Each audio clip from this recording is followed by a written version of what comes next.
जय हिंद। स्वागत है आपका अपने स्टडी 24 झारखंड यूट्यूब चैनल में। दोस्तों, मैं इस वीडियो में आपसे झारखंड बोर्ड एग्जाम 2023 के क्लास 12 के छात्रों के हिस्ट्री यानी कि इतिहास के VVI सब्जेक्टिव प्रश्नों का उत्तर लेकर के आया हूं, जिसमें अति लघु उत्तरीय, लघु उत्तरीय और दीर्घ उत्तरीय प्रश्नों के उत्तर हैं। और दोस्तों, अगर आप लोग इन सभी प्रश्नों के उत्तर को देख लेते हैं तो आपको बोर्ड एग्जाम में सब्जेक्टिव प्रश्नों के साथ साथ ऑब्जेक्टिव प्रश्नों को भी हल करने में सुविधा होगी।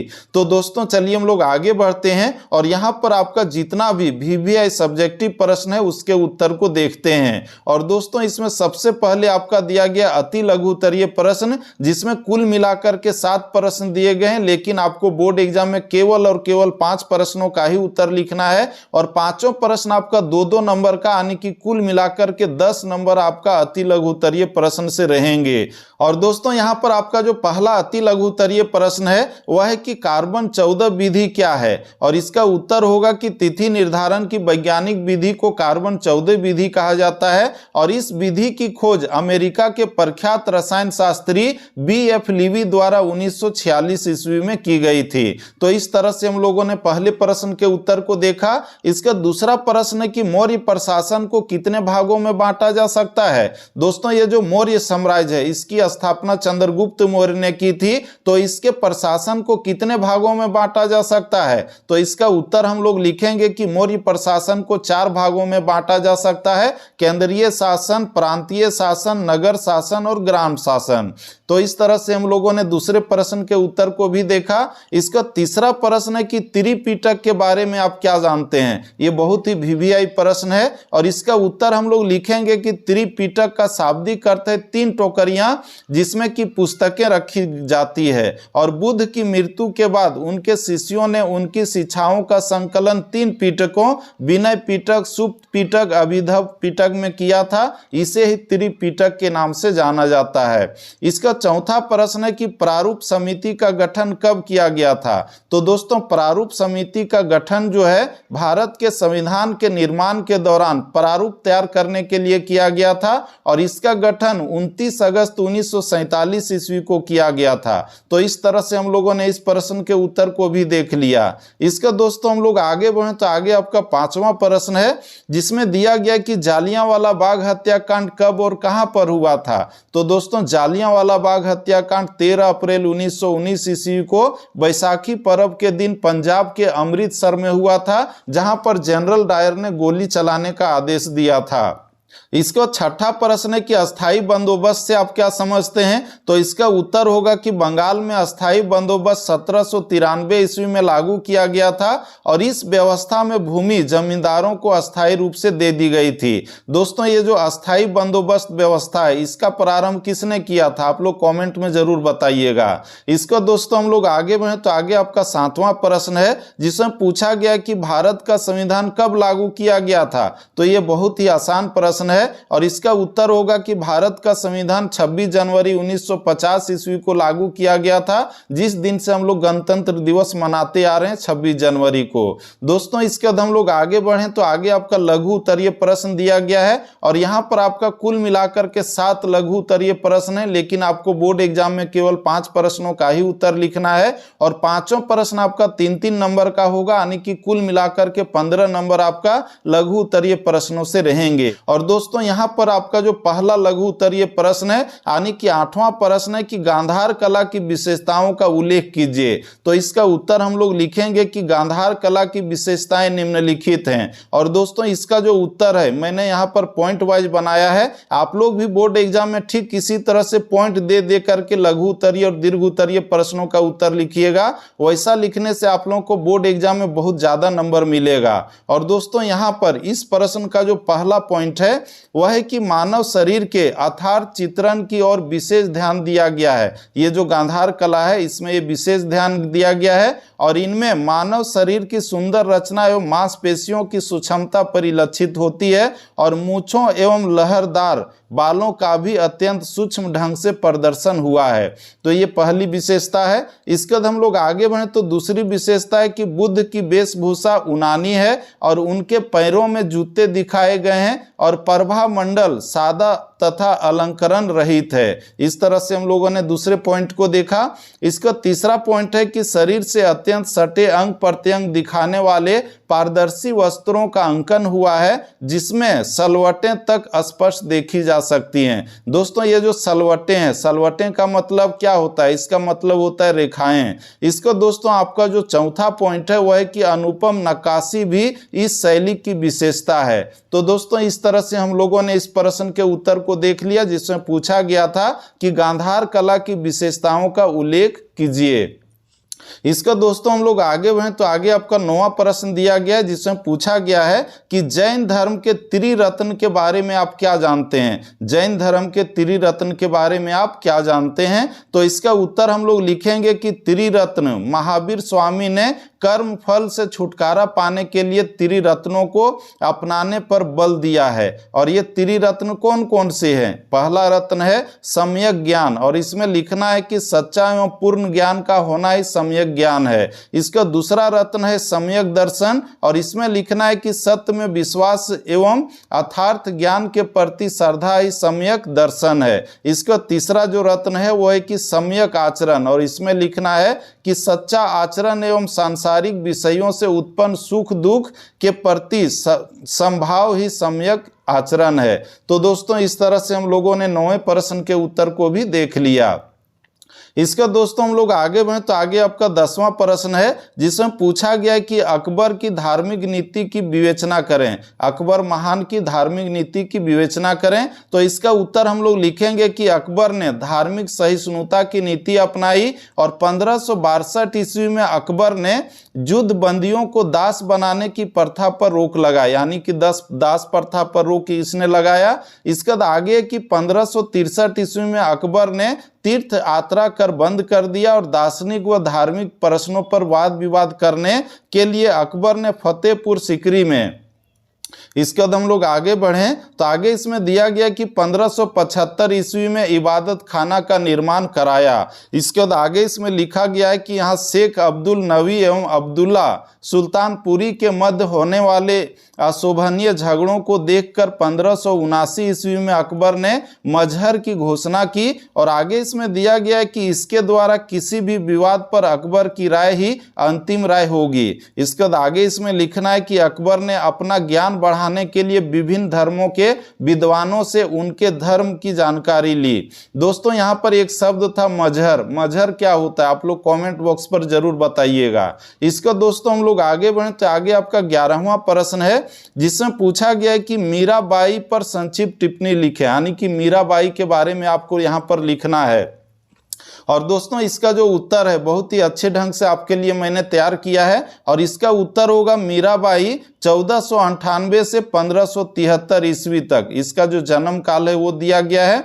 आगे लिखना है कि दक्षिण भारत में अलवार महिला संत अंडाल की तरह उत्तर भारत में मीराबाई भी कृष्ण को अपना पति मानती थी। कृष्ण को अपना पति मानती थी। वह राजस्थान के मेवता के शासक रतन सिंह राठौर की पुत्री थी। ये किसकी पुत्री थी? ये जो हम लोग देख रहे हैं रतन सिंह राठौर की पुत्री थी। इसके बाद आगे है कि मीराबाई का जन्म 1498 ईस्वी में मेड़ता के एक गांव कुसली में हुआ। मीराबाई को बालपन से ही कृष्ण से प्रतीकात्मक प्रेम था, और 1516 ईस्वी में मीराबाई का विवाह राणा सांगा के ज्येष्ठ पुत्र भोजराज से हुआ था। इसके पति का नाम क्या था? भोजराज था। इसका दोस्तों आगे लिखना है कि उनके पति भोजराज की यह समय मृत्यु हो गई और मीराबाई विधवा हो गई थी। आगे लिखना है कि मीरा अब कृष्ण भक्ति में लीन रहने लगी, और 1531 ईस्वी में राणा सांगा का छोटा बेटा विक्रमादित्य गद्दी पर बैठा, और उसने मीरा को विष देकर मारने का प्रयास किया। इसके बाद आगे हम लोग बढ़ें तो आगे इसमें दिया गया है कि मगर जाको राखे साइया मार सके ना कोई। अमिताभ बच्चन का ये गाना है ना, जाको राखो साइया मार सके ना कोई, शायद कुल्ली फिल्म का है। तो ये आपका यहाँ पर दिया गया है। आगे लिखना है कि वे अब चित्तौड़ छोड़कर मेवता के शासक अपने चाचा ब्रह्मदेव के पास चली गई और जोधपुर राजा मालदेव ने जब मेवता पर अधिकार किया तब वे मेड़ता छोड़कर द्वारका चली गई। आगे लिखना है कि द्वारका में वे पूर्णतः कृष्ण भक्ति में लीन रही और उन्होंने कृष्ण भक्ति के कई पदों का सृजन किया, यानी कि कविताओं को लिखा। इसके बाद आगे है कि उनका यह भजन तो आज भी प्रत्येक भारतवासी की जुबान पर है। कौन सा है?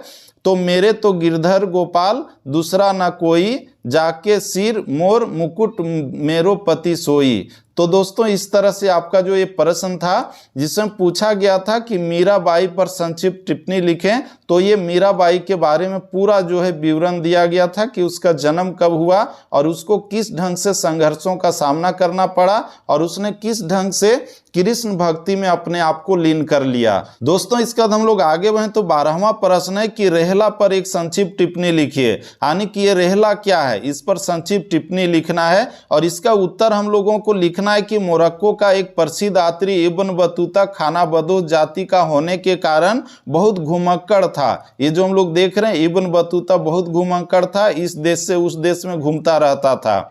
आगे लिखना है कि उसने अपने 73 वर्ष के जीवन काल में लगभग 77,640 मील की यात्रा की थी। आगे की 1333 यानी कि 1333 ईस्वी से लेकर के 1342 ईस्वी के बीच उसने भारत के विभिन्न भागों की यात्रा की थी। और 1354 ईस्वी में मोरक्को लौटने के बाद इब्न बतूता ने अपनी आगे हम लोग यहाँ पर देखें तो दिया हुआ है कि अपनी इस यात्रा का वृत्तांत अरबी भाषा में लिखा जिसे रेहला कहा जाता है, यानी कि इब्न बतूता का जो यात्रा वृत्तांत था उसी को रेहला कहा जाता है। इसका उत्तर आप लोग समझ गए हैं। आगे इसमें लिखना है कि इब्न बतूता ने इस पुस्तक में नवीन संस्कृतियों, लोगों, आस्थाओं, मान्यताओं आदि के विषय में अपनी अभिमत को बड़ी ही सावधानी एवं कुशलता पूर्वक दर्ज किया है। आगे पैराग्राफ चेंज करके लिखना है कि रेहला से खिलजी एवं तुगलक कालीन भारत की न्यायिक, आर्थिक, भौगोलिक, राजनीतिक एवं सामाजिक स्थिति,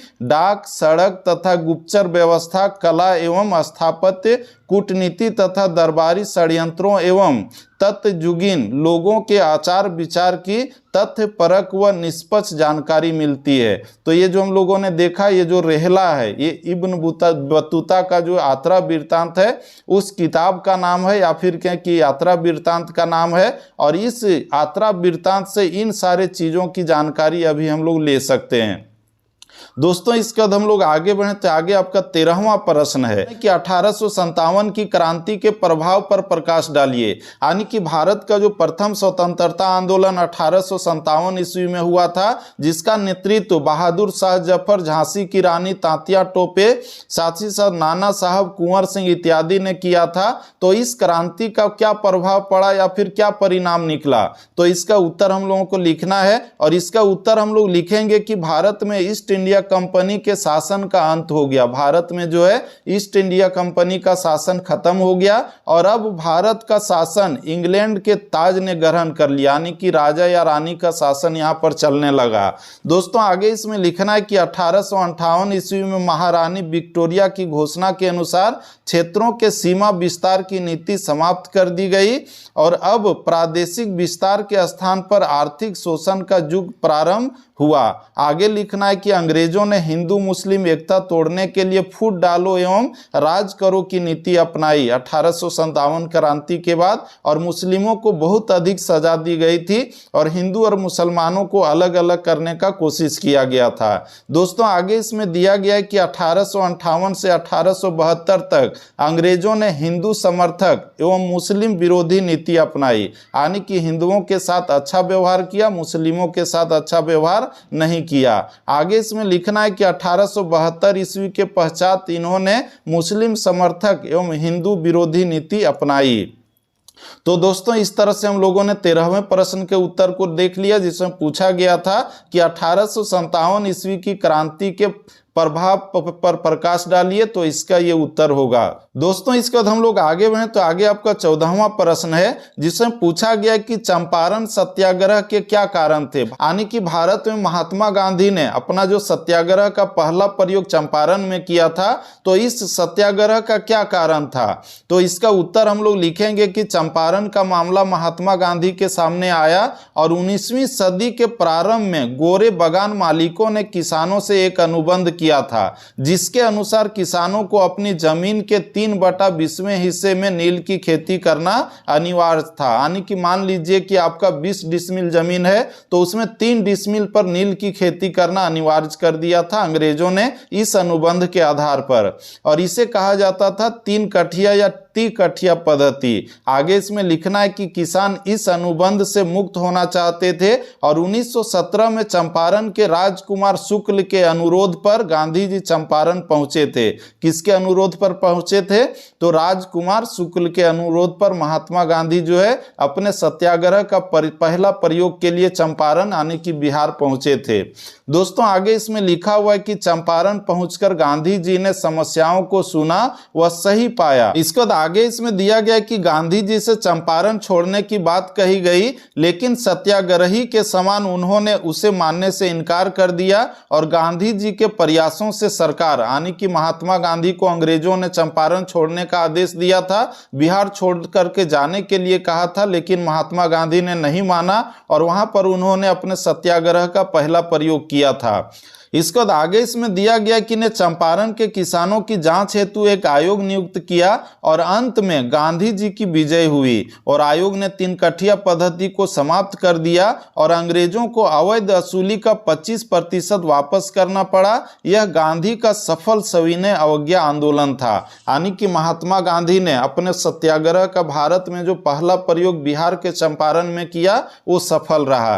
दोस्तों इसके बाद हम लोग आगे बढ़े तो आगे आपका दीर्घ उत्तरीय प्रश्न दिया गया है और यहां पर आपका कुल मिलाकर के 5 दीर्घ उत्तरीय प्रश्न दिए गए हैं, लेकिन आपको बोर्ड एग्जाम में केवल और केवल 3 प्रश्नों का ही उत्तर लिखना है और तीनों प्रश्न आपका 5-5 नंबर का रहेगा। यानी कि कुल मिलाकर के 15 नंबर आपको दीर्घ उत्तरीय प्रश्नों से दिए जाएंगे। और दोस्तों यहां पर आपका जो पहला दीर्घ उत्तरीय प्रश्न है वह है कि शहरी सामाजिक जीवन पर नगरीकरण के प्रभावों पर प्रकाश डालिए और इसका उत्तर हम लोगों को लिखना है कि नगरीकरण के सामाजिक जीवन पर पड़ने वाले प्रमुख प्रभाव निम्नलिखित हैं। कौन कौन से प्रभाव पड़े? तो इसमें सबसे पहला जो है मध्यम वर्ग का विकास, और इसमें लिखना है कि यद्यपि मध्यम वर्ग नगरीकरण के पूर्व भी अस्तित्व में था, किंतु समाज में उनका प्रतिशत बहुत कम था। आगे लिखना है कि नगरीकरण की प्रक्रिया के परिणाम स्वरूप नगरों में क्लर्कों, अध्यापकों, वकीलों, इंजीनियरों, लेखपालों, आगे हम लोग बढ़ें तो इसमें दिया गया है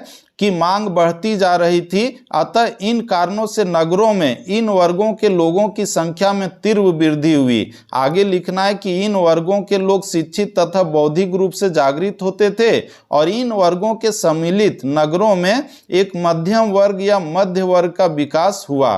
तो दोस्तों इस तरह से पहले पॉइंट को हम लोगों ने देखा। इसका दूसरा पॉइंट आपका है महिलाओं की स्थिति पर प्रभाव, यानी कि महिलाओं के स्थिति पर नगरीकरण का क्या प्रभाव पड़ा।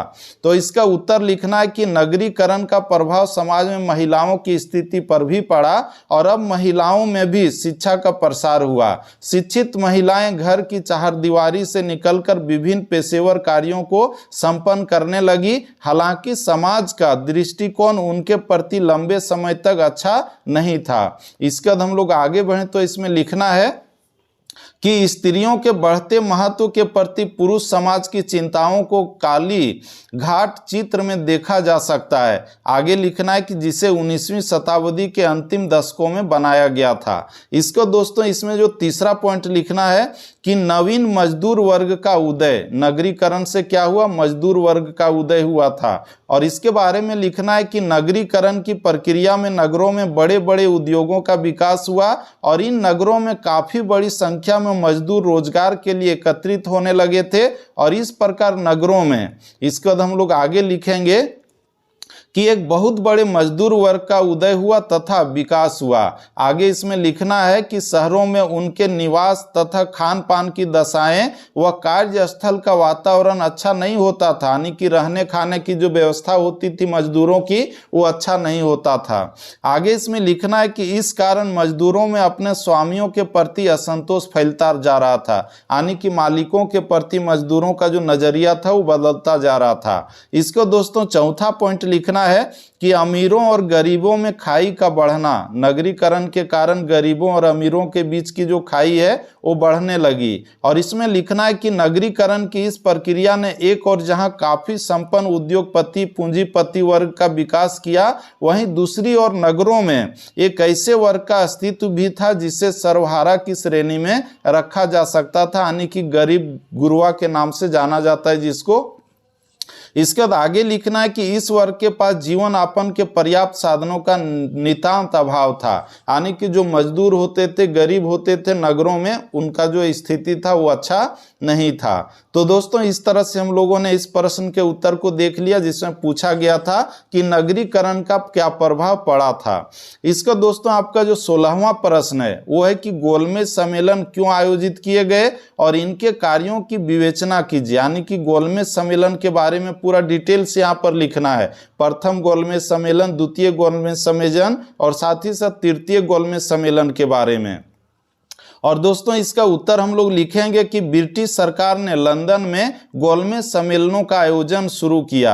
आगे लिखना है कि 12 नवंबर 1930 ईस्वी को प्रथम गोलमेज सम्मेलन का आयोजन हुआ और सम्मेलन की अध्यक्षता ब्रिटिश प्रधानमंत्री रैमजे मैकडॉनल्ड ने की थी। प्रथम गोलमेज सम्मेलन कब हुआ था, यहाँ पर देखिए दिया हुआ है 12 नवंबर 1930 ईस्वी को। इसे आप लोग याद रखिएगा, ऑब्जेक्टिव प्रश्नों को हल करने में सुविधा होगी। आगे इसमें लिखना है कि इस सम्मेलन में 89 प्रतिनिधियों ने भाग लिया और इसमें ब्रिटिश के तीनों दलों का प्रतिनिधित्व करने वाले 16 ब्रिटिश सांसद सदस्य, ब्रिटिश भारत के 57 प्रतिनिधि जिन्हें वायसराय ने मनोनीत किया था तथा देशी रियासतों के 16 सदस्य सम्मिलित थे और कांग्रेस ने इस सम्मेलन का बहिष्कार किया था, यानी कि भारत के जो कांग्रेस पार्टी है इन्होंने प्रथम गोलमेज सम्मेलन का बहिष्कार किया था।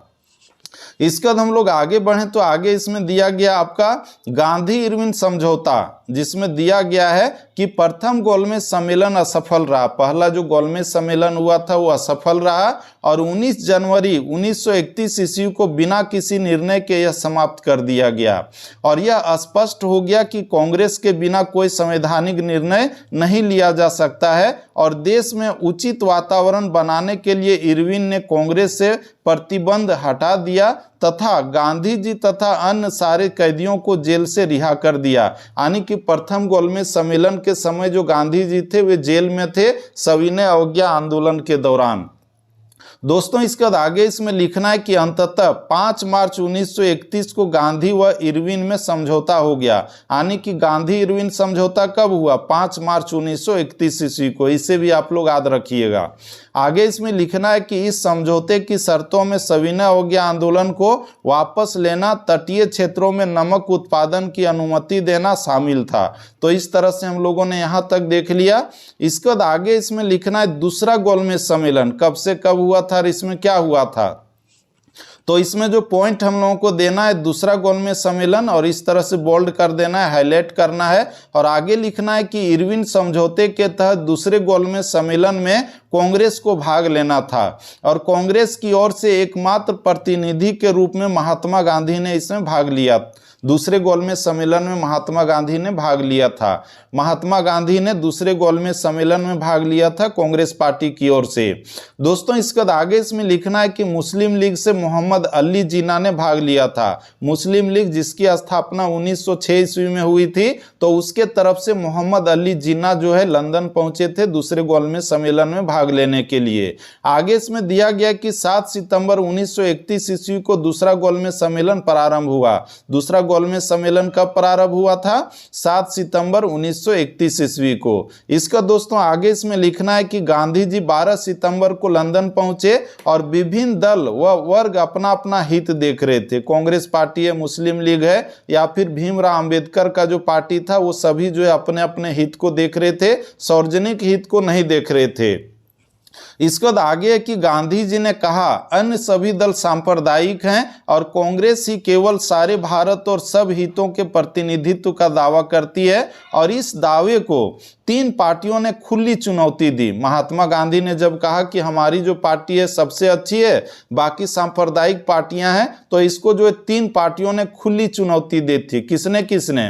पहला जो हम लोग देख रहे हैं, मुस्लिम लीग का कहना था कि वह मुस्लिम अल्पसंख्यकों के हित में काम करती है। दूसरा, राजे राजवाड़े का दावा था कि कांग्रेस का उनके नियंत्रण वाले भूभाग पर कोई अधिकार नहीं है। इसके बाद हम लोग आगे बढ़े तो तीसरा जो पार्टी या दावा था वह था तीसरी चुनौती तेज तर्रार वकील और विचारक B.R. आंबेडकर की तरफ से थी, जिसका कहना था कि गांधी जी और कांग्रेस पार्टी निचली जातियों का प्रतिनिधित्व नहीं करते हैं, यानी कि निचले जातियों के लिए कांग्रेस पार्टी नहीं है। ये कहना था डॉक्टर भीमराव आंबेडकर का। आगे दोस्तों इसमें दिया गया कि लंदन में हुआ यह सम्मेलन भी किसी नतीजे पर नहीं पहुंच सका, यानी कि दूसरा गोलमेज सम्मेलन भी सफल नहीं हुआ। इसके बाद हम लोग आगे बढ़े तो आगे आपका दिया गया तीसरा गोलमेज सम्मेलन, और आगे लिखना है कि भारत में जिन दिनों गांधी जी द्वारा सविनय अवज्ञा आंदोलन चलाया जा रहा था, ब्रिटिश सरकार ने लंदन में तीसरी सम्मेलन कॉन्फ्रेंस बुलाई। आगे लिखना है कि इंग्लैंड की लेबर पार्टी ने इसमें भाग नहीं लिया और कांग्रेस पार्टी ने भी इस कॉन्फ्रेंस का बहिष्कार किया। आगे लिखना है कि कुछ भारतीय प्रतिनिधि जो सरकार की हाँ में हाँ मिलाने वाले थे, उन्होंने इस सम्मेलन में भाग लिया था। आगे लिखना है कि सम्मेलन में लिए गए निर्णयों को श्वेत पत्र के रूप में प्रकाशित किया गया और फिर इसके आधार पर 1985 का एक्ट पास किया गया। तो दोस्तों इस तरह से 16वें प्रश्न के उत्तर को हम लोगों ने देख लिया। इसका 17वां प्रश्न है कि भारत छोड़ो आंदोलन के कारणों और परिणामों का मूल्यांकन करें, यानी कि महात्मा गांधी के नेतृत्व में 1942 ईस्वी में जिस भारत छोड़ो आंदोलन का शुरुआत हुआ था, तो उसके क्या कारण थे और उसका क्या परिणाम निकला, इसका मूल्यांकन करना है। और इसका उत्तर हम लोग लिखेंगे भारत छोड़ो आंदोलन के कारण। ये जो हम लोग देख रहे हैं यहाँ तक बोल्ड मोटा कर देना है, यहाँ पर मैंने पतला ही रख दिया था। और इस तरह से डैश देने के बाद लिखना है कि क्रिप्स मिशन की असफलता से यह बात स्पष्ट हो गई थी कि सरकार कोई भी कार्य भारतीयों के पक्ष में नहीं कर सकती है। आगे लिखना है कि महात्मा गांधी इस बात का अनुभव कर रहे थे कि तीव्र आंदोलन की आवश्यकता है। आगे लिखना है कि युद्ध के कारण बढ़ती कीमतों व जरूरी वस्तुओं की कमी से जनता बहुत दुखी थी। दोस्तों 1942 के समय दूसरा विश्व युद्ध चल रहा है, जिसके बारे में यहाँ पर उल्लेख किया गया है। आगे लिखना है कि भारत छोड़ो आंदोलन की व्याख्या करते हुए कहा गया कि भारत छोड़ो का अर्थ यह नहीं कि सभी अंग्रेजों को भारत से उठाकर, आगे हम लोग बढ़ें तो इसमें लिखना है कि फेंक दिया जाए, इसका अर्थ केवल सत्ता का हस्तांतरण है। आगे लिखना है कि 8 अगस्त 1942 ईस्वी को बंबई अधिवेशन में भारत छोड़ो आंदोलन का प्रस्ताव पास किया गया।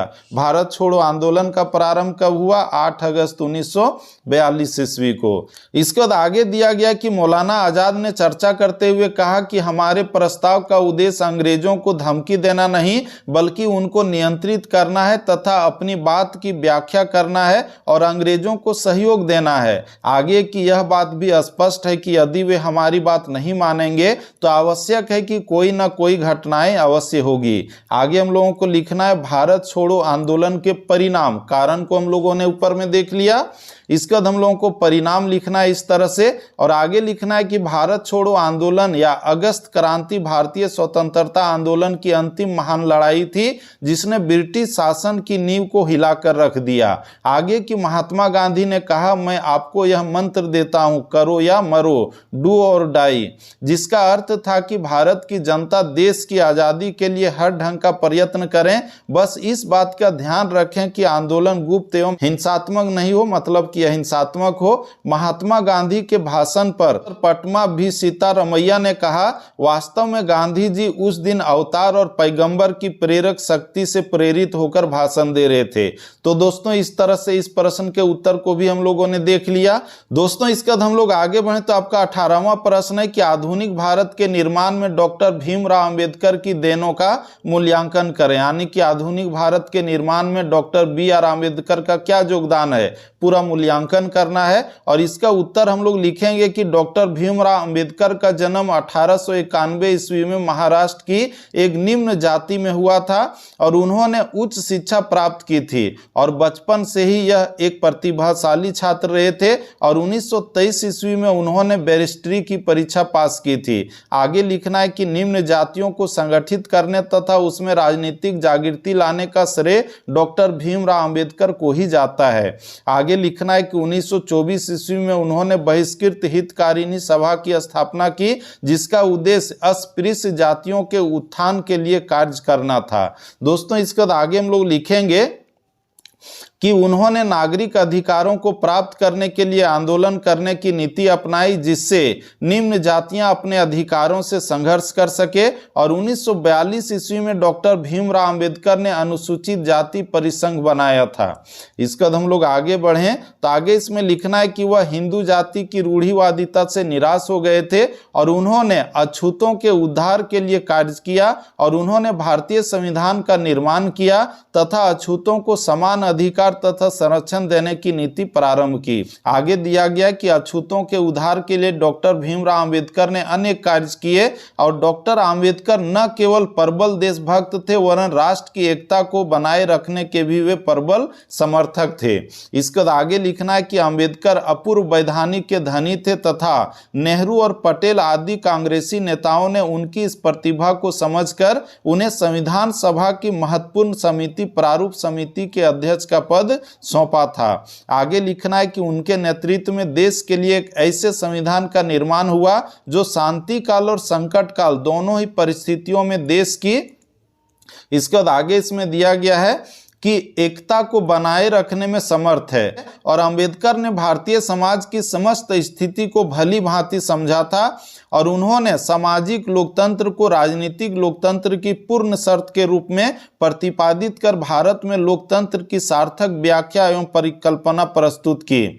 संविधान की प्रस्तावना व अन्य भागों में सामाजिक आर्थिक न्याय का जो संकल्प व्यक्त किया गया है उसमें अंबेडकर के प्रयत्नों का महान योगदान है। तो दोस्तों इस तरह से हम लोगों ने 18वें दीर्घ उत्तरीय प्रश्न के उत्तर को देख लिया। दोस्तों इसके बाद हम लोग आगे बढ़े तो आगे आपका 19वां प्रश्न है जो मानचित्र से संबंधित है, जिसमें प्रश्न पूछा गया कि भारत के रेखा मानचित्र में सिंधु घाटी सभ्यता से संबंधित निम्नलिखित स्थलों के नाम लिखें एवं चिन्हित करें। कौन कौन सा स्थल चिन्हित करना है तो मोहनजोदड़ो, हड़प्पा, लोथल, धोलावीरा और कालीबंगा। और दोस्तों इसका जो उत्तर है मैंने आपके लिए यहाँ पर तैयार कर दिया है और ये आपका भारत का मानचित्र है और इस मानचित्र में आप लोग यहाँ पर देख सकते हैं, यहाँ पर आपका मोहनजोदड़ो है जो पाकिस्तान के सीमा में है और यहाँ पर आपका हड़प्पा है ये भी आपका पाकिस्तान के सीमा है और यहाँ पर आप लोग देख सकते हैं धोलावीरा जो गुजरात में है और इसके बाद वहीं गुजरात में दूसरा भी लोथल है जो आप लोग यहाँ पर देख सकते हैं और आपका कालीबंगा यहाँ पर हरियाणा के आसपास है।